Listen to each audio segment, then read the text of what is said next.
Vous avez faim? Ça tombe bien. Tous à table, c'est l'émission qui parle de votre alimentation sur Graffiti Urban Radio 88.6 et en DAB+. Salut les gourmets, salut les gourmands, soyez les bienvenus dans Tous à table. Allez, sans perdre de temps, on commence en introduction le sujet du jour avec un peu de musique et un peu d'humour.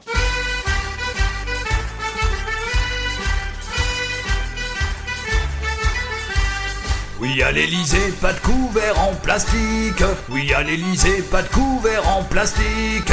Manu dans sa maison, à la boue tranquille. Pas besoin de faire attention, il a tout le petit.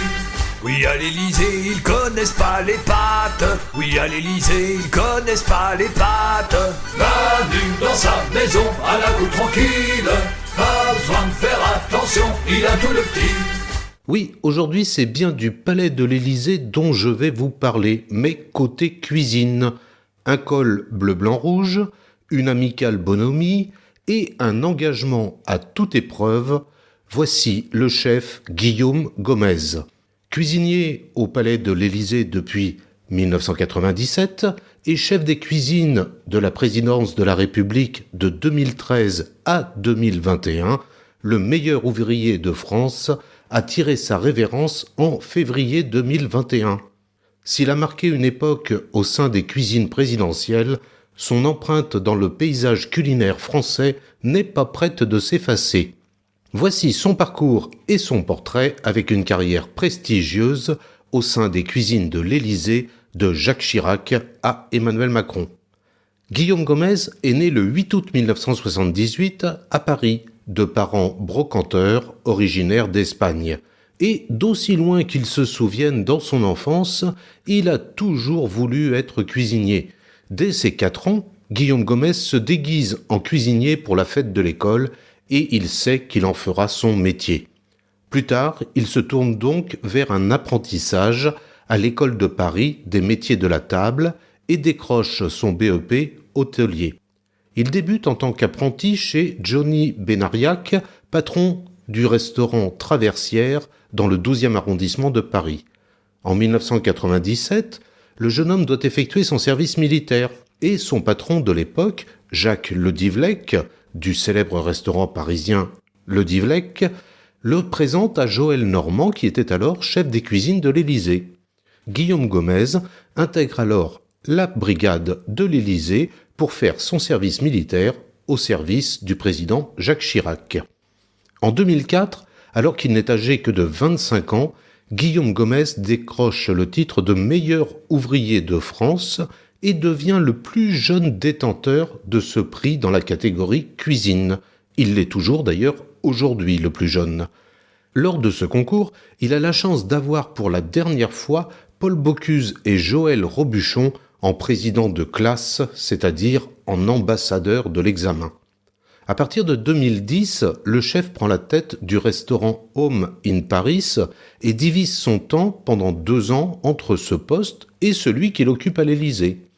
En 2013, la carrière de Guillaume Gomez va prendre un tout autre tournant puisqu'il devient le chef des cuisines de l'Élysée, prenant la suite de Bernard Vaution. Au total, Guillaume Gomez aura passé 25 ans dans les cuisines de l'Élysée, dont 13 années en tant que chef, et il aura cuisiné pour de nombreux présidents de Jacques Chirac à Nicolas Sarkozy en passant par François Hollande et Emmanuel Macron, sans compter son rayonnement à l'international. Il collectionne les titres et les récompenses, je dirais même au point de déchirer sa veste de chef sous le poids des médailles. En 2012, Guillaume Gomez reçoit le titre de chevalier de l'Ordre national du mérite, avant d'être nommé l'année suivante ambassadeur pour la promotion et la reconnaissance des indications géographiques protégées par les Nations Unies. Hormis cette distinction remise par l'ONU, les différentes illustrations du chef lui ont valu de recevoir en 2018 le titre de Food Person of the Year, c'est-à-dire personnalité de la cuisine de l'année, à l'occasion des Gourmands Awards aux États-Unis. La collection de ces honneurs ne s'arrête pas là. Au titre de ses multiples actions, Guillaume Gomez ne sait plus sur quel pied danser et il est à la fois chevalier de la Légion d'honneur depuis 2020, chevalier de l'Ordre des Palmes académiques depuis 2015, officier de l'Ordre du Mérite agricole depuis 2015 et officier de l'Ordre des Arts et des Lettres depuis 2017. Outre son service rendu au président, le chef des cuisines de l'Élysée a toujours eu à cœur de se consacrer au rayonnement culturel de la gastronomie française. Par ailleurs, il a reçu la Grande Médaille d'Or du Sénat en 2019 et a été élu TOC de l'année par les TOC françaises en 2014. Parmi les recettes qui resteront dans les annales, son pâté en croûte du dimanche ou encore la fameuse pomme moulée façon Élysée. La gastronomie et les associations gravitant autour de cet art ont toujours eu une importance bien particulière pour Guillaume Gomez. En parallèle de ses fonctions de chef des cuisines de l'Élysée, le meilleur ouvrier de France consacre une place importante à la vie associative. Il est fondateur et président des Cuisiniers de la République.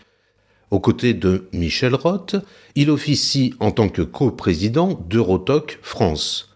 Depuis 2018, il est le parrain de l'Association nationale des apprentis de France. Il est nommé ambassadeur pour l'Europe des toques blanches du monde et fait partie des membres des disciples d'Auguste Escoffier. En février 2021, donc après 25 années de bons et loyaux services, Guillaume Gomez lègue son tablier à Fabrice Desvignes, Bocuse d'Or 2007 et meilleur ouvrier de France en 2015, saluant ainsi les 28 cuisiniers de sa brigade. S'il reste au service de la République française, il se consacre désormais entièrement à la promotion de l'art culinaire français et devient le représentant personnel du président de la République auprès des acteurs et réseaux de la gastronomie et de l'alimentation.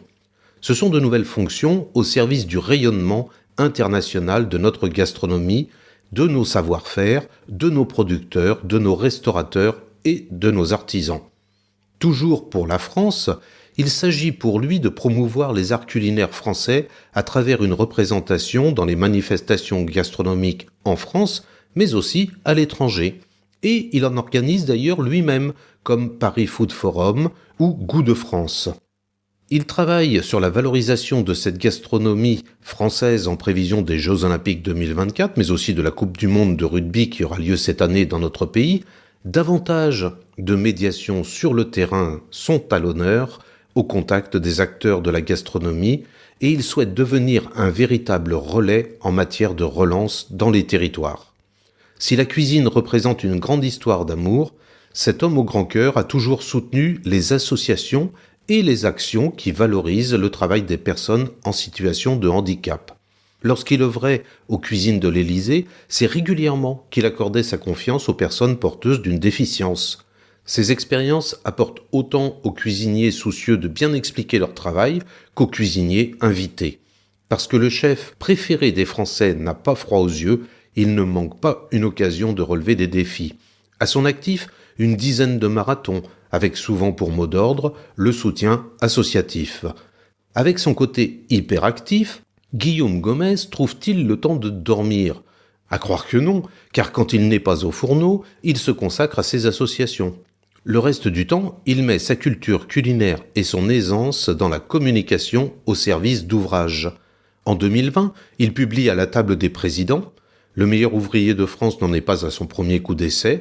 Dans son palmarès éditorial figurent également des ouvrages comme Les cuisiniers de la République française, meilleure recette 2019, Cuisine pour les enfants, leçon en pas à pas en 2018, ou encore en 2017 un livre Cuisine, leçon pas à pas. Si vous êtes avide de sa transmission culinaire, outre ces livres, vous le retrouvez sur les réseaux sociaux avec en toile de fond des anecdotes de concours, des cérémonies culinaires, des conseils de lecture ou encore la participation à l'éternel débat, doit-on dire pain au chocolat ou chocolatine ? Voici maintenant la pause musicale avec le groupe Vogue, son titre Over the Night, et on se retrouve en deuxième partie toujours avec Guillaume Gomez.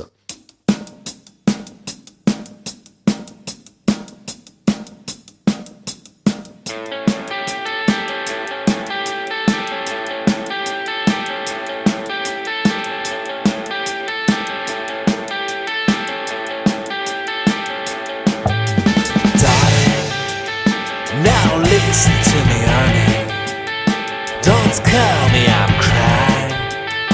Mixed feeling in our head, keep cooling a top of coffee.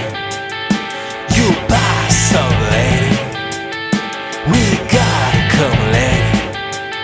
I know that I hope you creeping on your knees. Shine over the night, get into you, and I've been a feeling. Yeah, flashing on the light, concrete words, yeah, anything that's a spirit.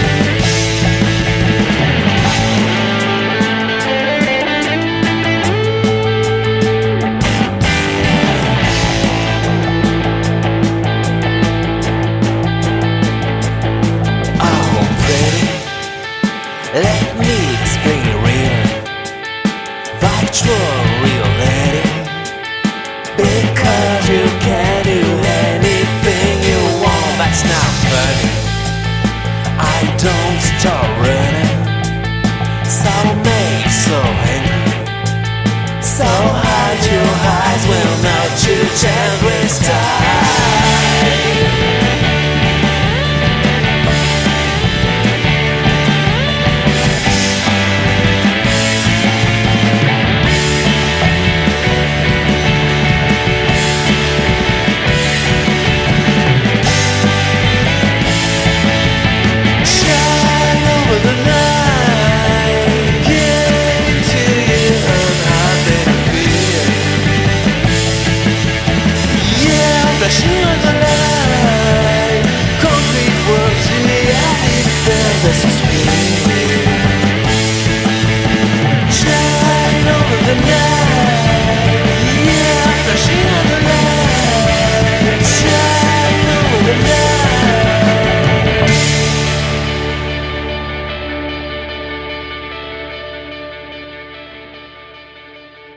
Tous à table, la suite avec aujourd'hui le portrait du chef Guillaume Gomez ayant officié 25 années au service des présidents dans les cuisines de l'Élysée.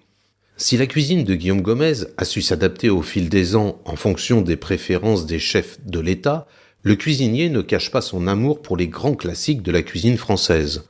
Ainsi, le chef partage avec plaisir la recette de son croque-monsieur, que je vous propose de retrouver un petit peu plus tard, de nombreuses pâtisseries, de sa volaille rôtie au morille, mais aussi celle de l'un de ses mets préférés, le pâté en croûte. Guillaume Gomez est un chef généreux qui s'emploie chaque jour à valoriser le patrimoine culinaire français à travers le monde, et il participera même prochainement à la mise en place d'un centre d'entraînement pour les cuisiniers français qui souhaitent se lancer dans des compétitions culinaires internationales telles que le Bocuse d'Or. Pour faire un plat, un cuisinier doit savoir maîtriser des dizaines de techniques. Il ne s'agit pas d'un travail à la chaîne. Cette polyvalence se ressent dans la cuisine de Guillaume Gomez. Le chef déclare d'ailleurs « Aujourd'hui, on ne reste plus 6 heures à table, on mange aussi moins gras, moins sucré, moins riche. Les techniques françaises ont su s'adapter à tous ces changements. Il est bien d'avoir un livre-étape qui en tienne compte et puisse faire référence pour les 10 années à venir. » La cuisine pour Guillaume Gomez doit être osée, imaginée et remise en question pour atteindre l'excellence. Avec son équipe au sein de l'Élysée, il a travaillé avec de beaux produits et mettait en avant le terroir français. Il déclarait à l'époque, lorsqu'il était derrière les fourneaux de l'Élysée, « On a le sentiment ici de travailler pour le prestige de la France. On a la chance de vivre l'histoire au quotidien. » En effet, en plus du président de la République à table pratiquement tous les jours, le chef doit assurer et faire face également aux personnalités du monde entier. Il n'a pas d'étoile au Michelin, pas de restaurant où se bousculent les gastronomes, pourtant la table de Guillaume Gomez était unique. Guillaume Gomez déclarait « Ma place est un peu spéciale ». Mais n'allez pas lui demander les goûts du chef de l'État parce qu'il ne dira rien. Et s'il a concocté les repas des présidents de la République, le maître des fourneaux de la première maison de France régalait aussi le personnel des lieux. Imaginez quelques 100 000 repas qui sortent chaque année des cuisines de l'Élysée situées dans les sous-sols. Voici donc 3 recettes cette semaine de Guillaume Gomez avec pour commencer son fameux croque-monsieur.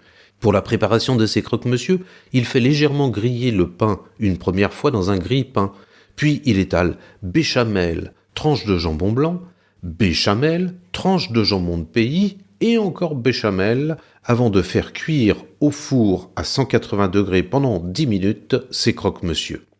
La deuxième recette, c'est son fameux pâté en croûte de l'Élysée. Alors, une recette qui prend quand même du temps en préparation, puisqu'elle se fait en 5 étapes, avec d'abord la préparation de la pâte à pâté, puis ensuite la préparation d'une farce. À suivre, il étale et découpe la pâte à pâté, puis façonne son pâté avant de le faire cuire. Vous pourrez retrouver tous les détails de ces recettes sur le site internet de Graffiti à l'adresse urban-radio.com.